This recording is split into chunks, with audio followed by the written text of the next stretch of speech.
नमस्कार दोस्तों, स्वागत है आपका मेरे चैनल पे। दोस्तों, जैसा कि आप जानते हैं कि मिनिस्ट्री ऑफ डिफेंस ने अभी एक इंपोर्ट लिस्ट जारी की है जिसके अंदर आत्मनिर्भर भारत को बनाने का इनिशिएटिव है। इसके अंदर बहुत से वेपन की ऐसी लिस्ट बनाई गई है कि इनका अब इंपोर्ट नहीं हो सकेगा, ताकि अब इन्हें लोकली ही बनाया जाए और हमारी इंडस्ट्री डेवलप हो। लेकिन दोस्तों, ये चीज़ें कैसे आगे जाके काम करेगी, स्पेशली आज हम बात करेंगे कि क्या इससे हमारे लोकली बने टैंक यानी कि अर्जुन टैंक को कोई फ़ायदा होगा या नहीं। तो चलिए दोस्तों, इसी पे बात शुरू करते हैं।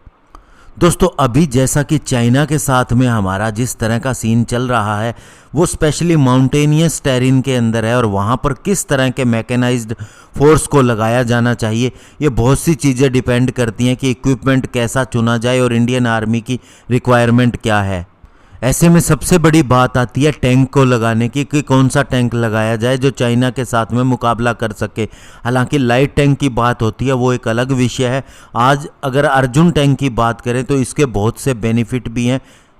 तो दोस्तों, सबसे पहले अर्जुन टैंक का 1996 के अंदर ऑर्डर दिया गया था और इसे हैवी व्हीकल फैक्ट्री अवाड़ी जो कि चेन्नई के अंदर स्थित है वहाँ पर प्रोड्यूस किया गया था। और इस ऑर्डर के अंदर 124 टैंक शामिल थे जो कि 2000 तक पूरे कर लिए जाने थे। और उसके बाद इंडिया उन 10 कंट्रीज़ के अंदर आ गया वर्ल्ड वाइड जिन्होंने अपने टैंक को डिज़ाइन किया और डेवलप किया है। इसके अंदर अदर कंट्रीज़ की बात करें तो UK, France, Germany, USA, Israel, south Korea, Russia, Japan और चाइना थे। और उसके बाद इंडिया भी इसके अंदर शामिल हो गया था। और ये टैंक पूरी तरह से प्रूव था। इसे डीआरडीओ ने बहुत बड़ी कैपेबिलिटीज़ वाला टैंक बनाया था और इसके लिए स्पेशली हल और टरट डिज़ाइन की थी ताकि इसकी डिलीवरी फास्ट हो सके। लेकिन दोस्तों, Indian cabinet committee on security ने 2019 के अंदर 464 रशियन मेड T-90 टैंक को खरीदने का ऑर्डर दे दिया 13,400 करोड़ के अंदर।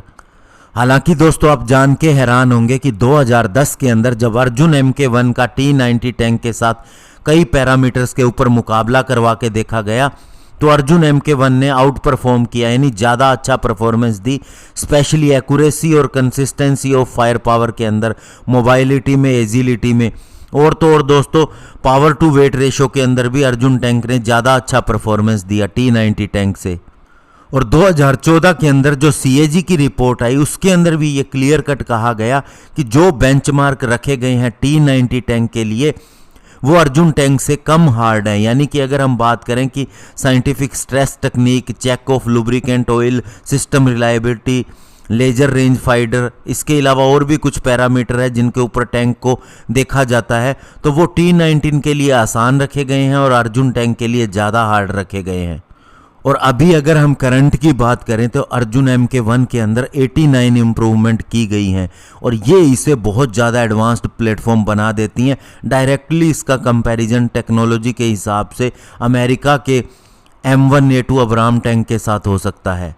बस कुछ एक क्रिटिकल एस्पेक्ट है जहां पर अगर अर्जुन टैंक अपनी सुपीरियरिटी दिखा देता है T-90 टैंक के ऊपर, तो उसके बाद में दोस्तों हमें T-90 टैंक की मुझे नहीं लगता कोई ज़रूरत रह जाएगी।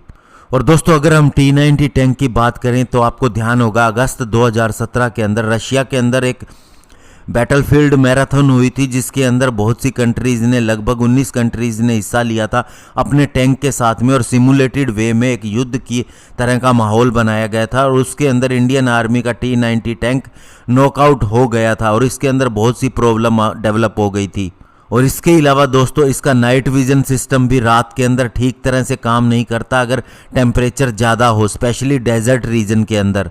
वहीं अर्जुन टैंक की बात करें तो इसके अंदर बहुत ही एडवांस्ड नाइट फाइटिंग कैपेबिलिटी है और इसके अलावा हाई टेम्परेचर में भी अभी तक इसके अंदर कोई प्रॉब्लम नहीं आई है और साथ ही इसे किसी तरह की एयर कंडीशनिंग की भी ज़रूरत नहीं है।